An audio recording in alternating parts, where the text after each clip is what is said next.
Alors déjà, le 10%, faut le retenir avec précaution, parce que c'est une estimation qui a été faite il y a une quinzaine d'années par Hélène Vlassara, sur la base de quelques molécules, donc qui ne représentent pas l'ensemble des produits de Maillard. On ne connaît pas les modes d'absorption.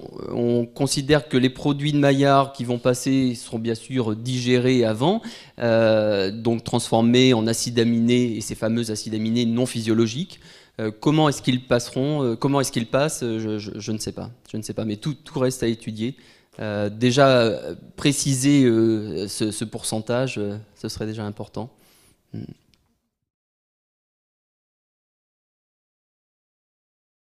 Les personnes qui aimeraient ne pas parler des produits Maillard nous disent que forcément on est un peu le poil à gratter, parce que plus ça va, plus on est capable d'identifier des concentrations extrêmement basses. Dans notre laboratoire, nous travaillons en chromatographie couplée à la spectrométrie de masse, MS puissance N d'ailleurs. Donc bien sûr, notre challenge est d'aller toujours le plus bas possible. Ceci étant dit, alors pour l'acrylamide, en ce qui concerne l'acrylamide, les seules méthodes qui sont acceptées aujourd'hui, c'est les méthodes chromatographiques, alors gaz ou liquide, désolé pour ceux qui ne sont pas experts, couplées à la spectrométrie de masse. À l'EFSA, ils sélectionnent les résultats qu'ils obtiennent, et ils ne prennent que des résultats venant de méthodes entre guillemets validées. Pour l'acrylamide, nous avons 2 échantillons de référence en Europe, c'est-à-dire des échantillons pour lesquels on connaît exactement la teneur, et le laboratoire doit vérifier qu'il obtient bien cette teneur. Hélas, nous n'avons pas d'échantillons de référence pour tous les aliments. Ce sont d'ailleurs que des aliments céréaliers. Donc par exemple, si on travaille sur le café, on n'a pas d'échantillon de référence. Ceci étant dit, si on est précis, si on arrive à montrer la valeur exacte venant de ces 2 échantillons de référence, en général, on est assez confiant pour des matrices qui sont un peu différentes, mais il faut quand même se méfier. Dans le passé, je travaillais plus sur l'in vivo, donc sur du plasma, sur du sang, sur des urines ou des tissus. Je pensais que la physiologie humaine était ce qu'il y avait de plus complexe, et depuis que je travaille sur l'aliment, je me rends compte que c'est encore hautement plus complexe, parce que les matrices alimentaires sont très variables. On passe de quelque chose qui est très lipidique à quelque chose qui est plus glucidique. Donc ça demande une validation des méthodes beaucoup plus importante. Et c'est le piège dans lequel est tombée Hélène Vlassara et son équipe, qui a dosé tous ces aliments avec une technique ELISA qui avait été mise en place pour le dosage des produits de Maillard dans le sang. Et donc elle a un biais évident associé aux lipides, et je pense que sa table mesure simplement les lipides. Indirectement, parce qu'elle a un biais de mesure. Voilà. Donc les techniques que je recommande, c'est vraiment les techniques LCMS, LCMS-MS. Alors je sais que tous les industriels n'ont pas les moyens au quotidien d'utiliser ce type de technique analytique, et tentent d'avoir accès à des méthodes alternatives. Il existe aujourd'hui des méthodes alternatives qui sont proposées, mais personnellement, je ne les conseille pas aujourd'hui.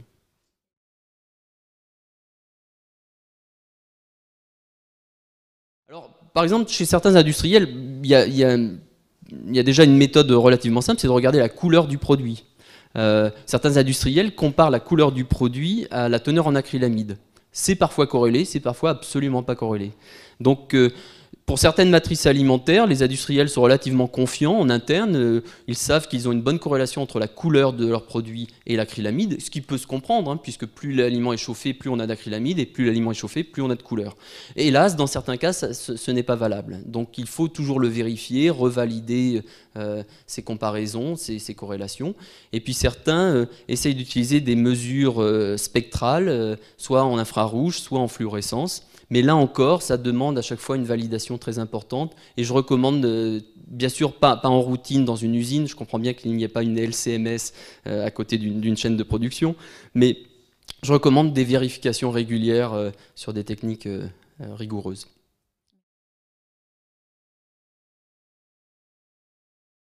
Alors, pour l'hydroxyméthylfurfural, cette molécule est formée par 2 voies. Elle est formée par réaction de Maillard, et elle est formée également par auto-oxydation des sucres. Donc on a 2 voies distinctes qui peuvent conduire à la même molécule. Voilà pourquoi on utilise aussi cet hydroxyméthylfurfural comme marqueur, parce que dans certaines situations, il révèle d'autres mécanismes réactionnels que les mécanismes classiques entre un sucre et un acide aminé. Mais l'hydroxyméthylfurfural peut être fortement catalysé par la réaction de Maillard. Donc on a un sucre qui va se fixer sur une amine, et ensuite le sucre va se relibérer pour former l'hydroxyméthylfurfural. Donc c'est un marqueur intéressant, complémentaire des autres marqueurs que nous utilisons. Pour votre deuxième question, vous pouvez... Ah voilà, alors température, oui, je crois que sur une diapositive, je dis que produits néoformés au cours de la transformation thermique industrielle et domestique et au cours du stockage. C'est-à-dire que pour un certain nombre de produits alimentaires, ils ne sont bien sûr pas stockés à 20 degrés ou dans des entrepôts climatisés, ils sont stockés comme ça à température ambiante. Et bien, au cours du stockage, on a également une formation de produits de Maillard. Bien sûr pas de l'acrylamide, mais des produits intermédiaires de la réaction de Maillard, oui, on le voit sur pas mal de produits. En effet, des jus de fruits, des produits laitiers, liquides ou en poudre, des végétaux en conserve aussi. On voit une augmentation du produit de Maillard au cours du stockage. Concernant l'acrylamide, c'est intéressant parce que nous avons fait des mesures dans des produits du commerce et nous avons vu que parfois l'acrylamide baissait au cours du temps. Et on n'a pas encore l'explication. Est-ce que c'est une évaporation parce que c'est une molécule, c'est pas un composé volatile, mais c'est une molécule qui peut quand même en partie s'évaporer. On n'a pas l'explication. Est-ce que l'acrylamide se dégrade en une autre molécule ou est-ce qu'on a une perte par évaporation? On ne le sait pas. Mais il y a, je crois, un papier déjà publié par une équipe de Nestlé, Richard Stadler, qui montre qu'entre deux temps de mesure sur des produits du commerce conservés à température ambiante dans un supermarché, ils observent une baisse en acrylamide. Donc c'est encore quelque chose à creuser et à suivre.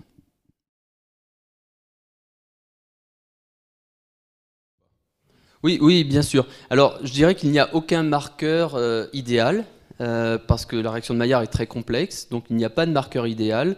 On a quand même des tendances, on voit que plusieurs marqueurs avancent dans le même sens. Donc, il faut être très honnête, il y a des marqueurs qui sont historiques. C'est-à-dire qu'ils ont été découverts à une certaine date, ils ont été le premier marqueur, donc tout le monde les utilise. Après, il y a la simplicité d'analyse qui fait qu'un marqueur devient populaire plutôt qu'un autre. Ce n'est pas forcément le marqueur le plus pertinent, mais c'est le plus facile à utiliser. Donc le lactulose, oui, est un bon marqueur. Il y a pas mal de publications qui corrèlent le lactulose avec la furosine, qui est le dérivé du produit d'Amadori. Pour les produits laitiers, moyennement chauffés, la furosine et le lactulose sont de très bons marqueurs. Après, sur les produits plus fortement chauffés, la carboxyméthyllysine devient un bon marqueur. Mais sur des produits peu chauffés, la carboxyméthyllysine n'a pas d'intérêt. Voilà, les industriels n'aiment pas que je les cite, je vais citer Bonduelle, puisque de toute façon, on a fait toute une étude pour eux et on n'a trouvé aucun produit de Maillard dans leurs végétaux, en conserve ou autre.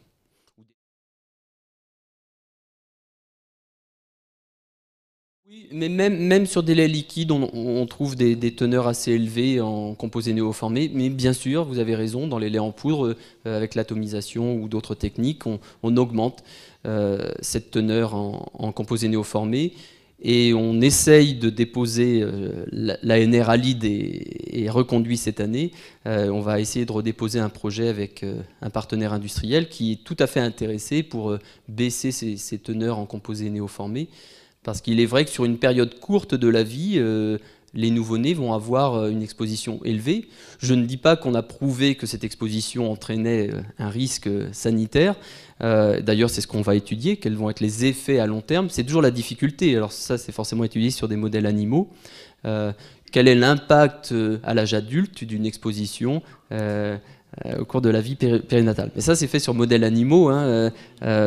Nous avons différents modèles animaux, alors les modèles rongeurs classiques, mais on a également développé un modèle porcin dans notre institut avec Latifa Najar, qui est spécialiste de ce modèle, en collaboration avec l'INRA, et on va regarder quels sont les effets à long terme, mais on va essayer aussi de voir quel va être l'impact sur l'orientation du goût, parce que ces composés apportent aussi des arômes et des saveurs particulières.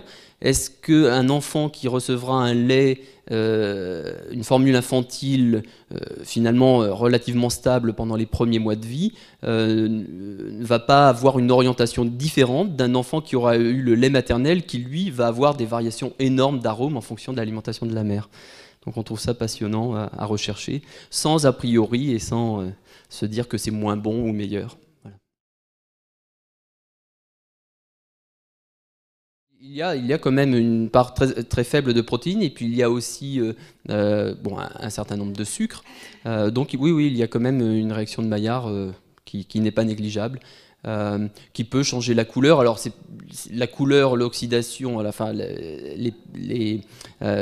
les polyphénols oxydés participent largement au changement de couleur, mais la réaction de Maillard également. Dans le beurre, on a très peu de réaction de Maillard. Avant de démarrer cette étude sur le beurre, je ne voulais même pas la faire, parce que je me suis dit, bon, il n'y a vraiment pas de produit de Maillard. Mais finalement, le brunissement du beurre, si vous faites brunir du beurre dans votre casserole, c'est vraiment les protéines et les sucres, même s'ils sont en très faible concentration. Hein. Mais c'est lorsque vous mettez une tache de peinture noire dans un pot de peinture blanc, vous le noircissez très rapidement. Donc il suffit de faibles quantités de produits de Maillard pour changer la couleur d'un produit. Et alors ce qui est intéressant, c'est que le beurre clarifié, donc c'est vraiment la preuve que ce sont les protéines et les sucres qui sont impliqués, puisque un beurre clarifié ne brunit jamais. Voilà. Et un beurre pour lequel vous ajoutez, lorsqu'il frémit, vous ajoutez un peu d'eau, vous rebaissez la température au-dessous de 100 degrés et vous évitez qu'il brunisse. Parce que la température est maintenue au-dessous de 100 degrés. Je suis très mauvais cuisinier, mais j'ai travaillé avec un cuisinier sur le sujet, j'ai trouvé ça passionnant. Voilà, un bon cuisinier ne brûle pas son beurre.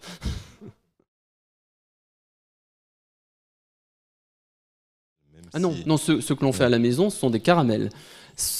Ah oui, parce que c'est que pyrolyse des sucres. C'est que les sucres. Hein. Si vous ne mettez que du sucre et de l'eau, vous formez vraiment du caramel. Par contre, dans l'industrie, des amines sont ajoutées pour amplifier le phénomène de brunissement. Et d'ailleurs, je trouve que le goût n'est pas le même. Alors les vrais caramels, est-ce qu'ils aboutissent à des produits similaires, même si les voies réactionnelles sont un petit peu différentes? Oui, dans les deux cas, on a de l'hydroxyméthylfurfural. Hein. Je ne dis pas que le caramel naturel est plus sain que le caramel amplifié avec une amine. Attention aux mots naturels. La toxine botulique est naturelle.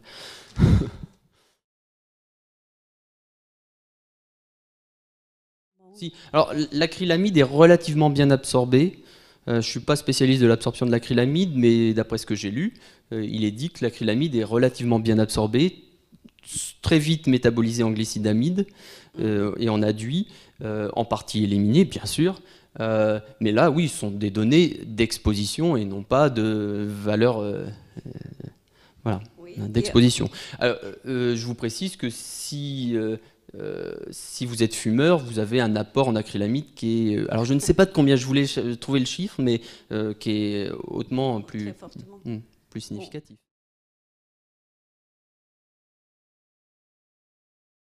Et ben voilà, oui, mais c'est tout l'intérêt. C'est pour ça que la difficulté, par exemple sur les modèles animaux, c'est de faire des études de toxicité chronique. Et vous êtes spécialiste plus que moi sur la toxicité de certaines molécules, et donc de regarder non pas sur un repas, mais sur 1000 repas. L'effet de faible dose.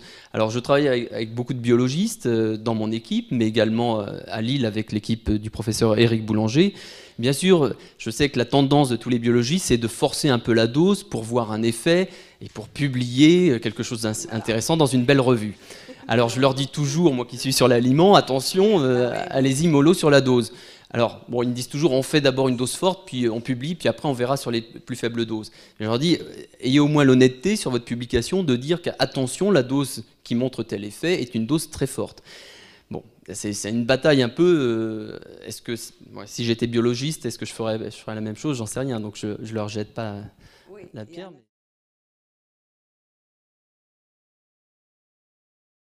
Ne soyez pas effrayés parce qu'il y a finalement autant, j'imagine même plus d'études qui montrent les bienfaits du café que d'études qui montrent les effets néfastes.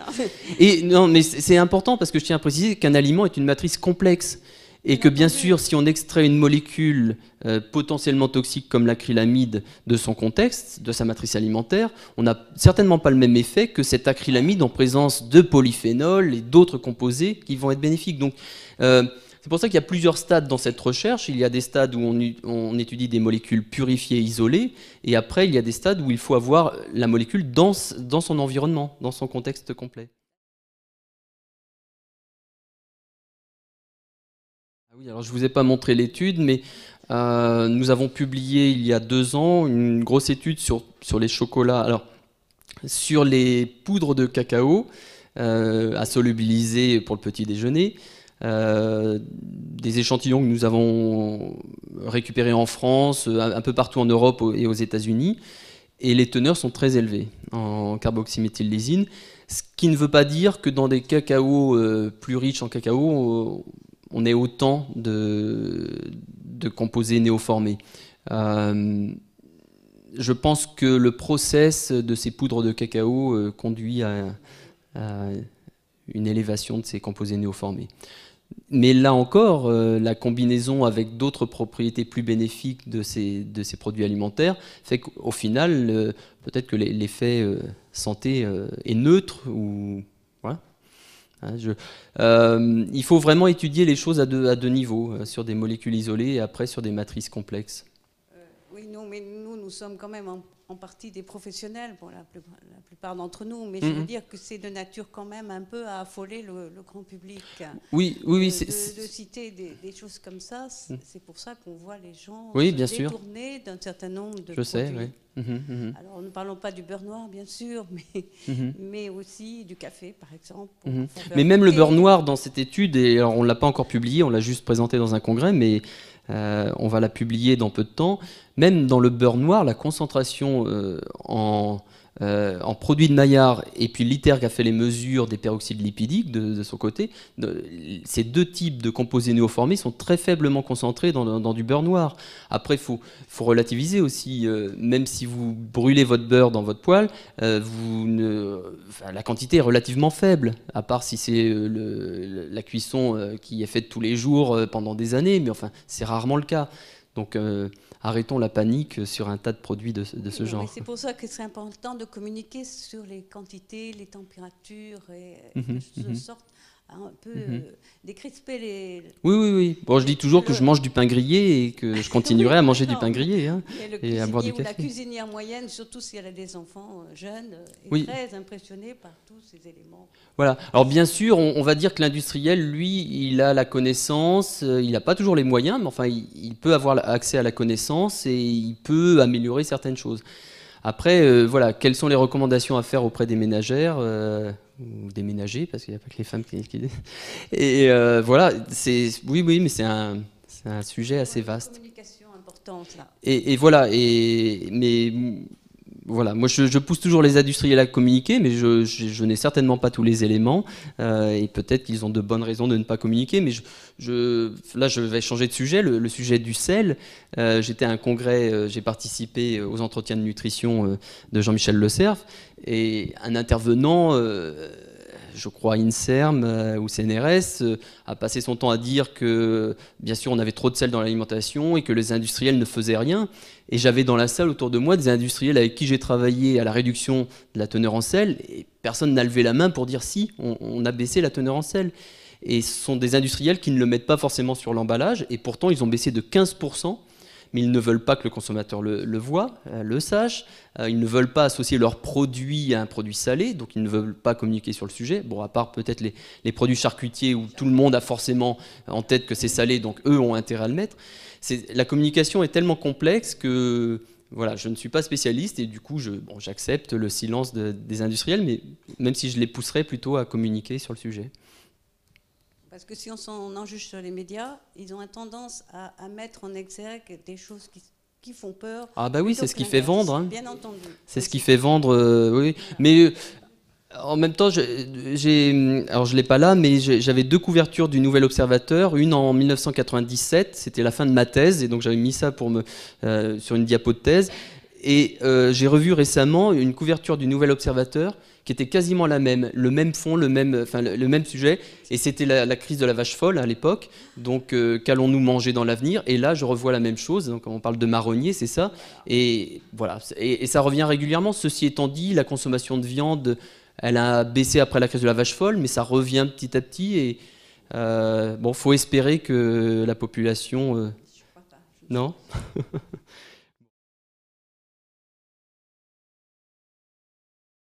Pour l'acrylamide, les produits laitiers ne sont pas concernés. Mais sur d'autres produits de la réaction de Maillard? Oui, sur d'autres produits, sur la carboxyméthylésine, oui, ils le sont.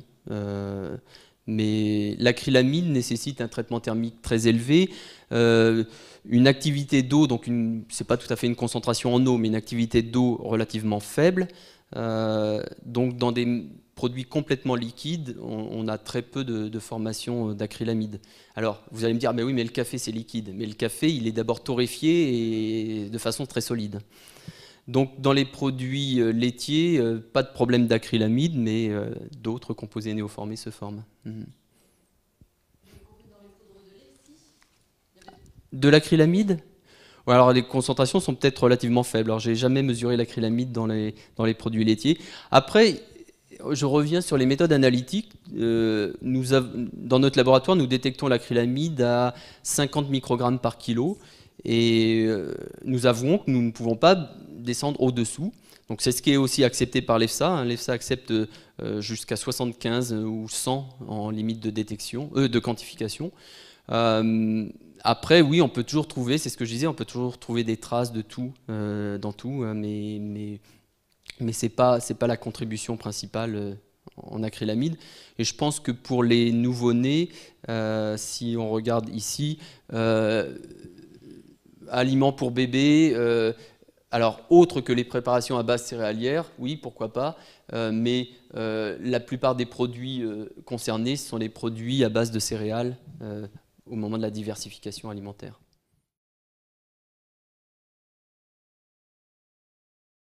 Oui, mais ce qui est assez surprenant, non, je ne l'ai pas ici, mais ce qui est assez surprenant, c'est que sur une autre table de ce rapport récent, je ne sais plus où je l'ai, le rapport ANSES,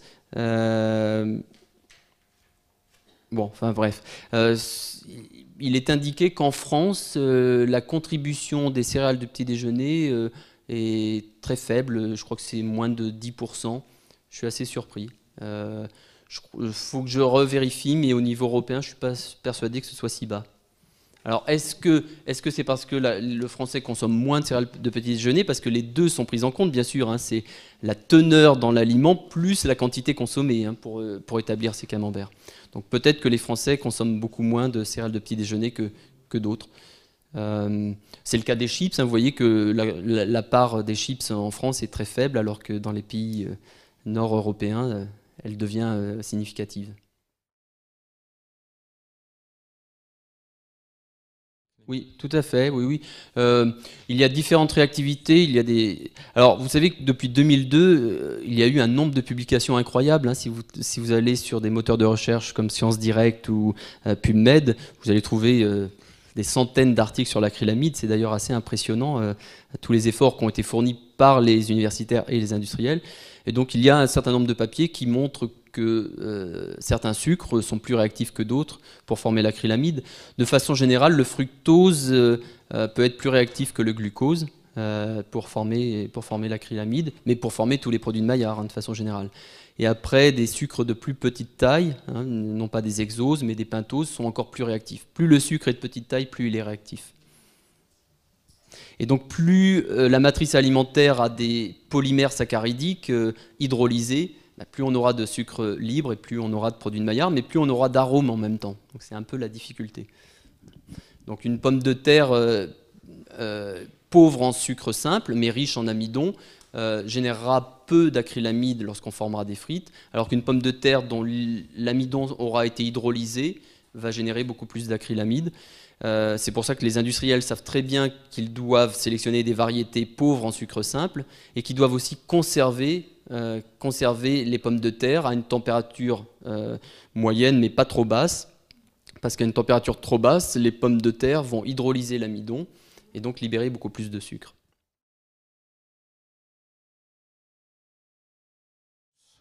Alors oui, c'est un sujet sur lequel nous travaillons. Et cette fois-ci, nous travaillons sur les composés de Maillard qu'on appelle les mélanoïdines, donc les produits terminaux de la réaction de Maillard. Et on essaye de voir, alors il y a quelques données, je dirais qu'il y a une vingtaine de publications depuis les 10 dernières années sur le sujet, mais nous essayons de travailler sur l'étude des différentes sous-populations ou populations bactériennes, et on essaye de comprendre pourquoi il a été dit que ces mélanoïdines avaient des propriétés prébiotiques. Donc on travaille en particulier dans le projet Nutripan, donc un projet sur le pain, sur l'extraction des mélanoïdines à la surface du pain, et en collaboration avec une équipe de Clermont-Ferrand, l'équipe de Monique Alric, on essaye de voir quel est l'effet de ces croûtes de pain finalement sur le microbiote. Est-ce que ces mélanoïdines vont favoriser des sous-populations qu'on dit plutôt bénéfiques et limiter la croissance de populations ou sous-populations plutôt délétères? Mais c'est vraiment un sujet très important, en effet, et qui permet aussi de contrebalancer les effets néfastes des produits de Maillard. Je ne vous ai pas présenté, on a publié récemment une étude également sur l'inflammation digestive, et on a donné chez des animaux avec une colite induite différents niveaux de produits de Maillard, et à notre grande surprise, mais pas si surprenant que ça, les aliments les plus chauffés réduisaient la colite. Et donc les aliments les plus chauffés contiennent un nombre important de mélanoïdines. Donc malgré une teneur importante en carboxyméthyllysine, en un tas de produits de Maillard, eh bien, le fait d'avoir un nombre encore plus élevé de mélanoïdines réduisait l'inflammation digestive chez ces animaux. Donc ça laisse pas mal d'espoir. Continuez à griller votre pain.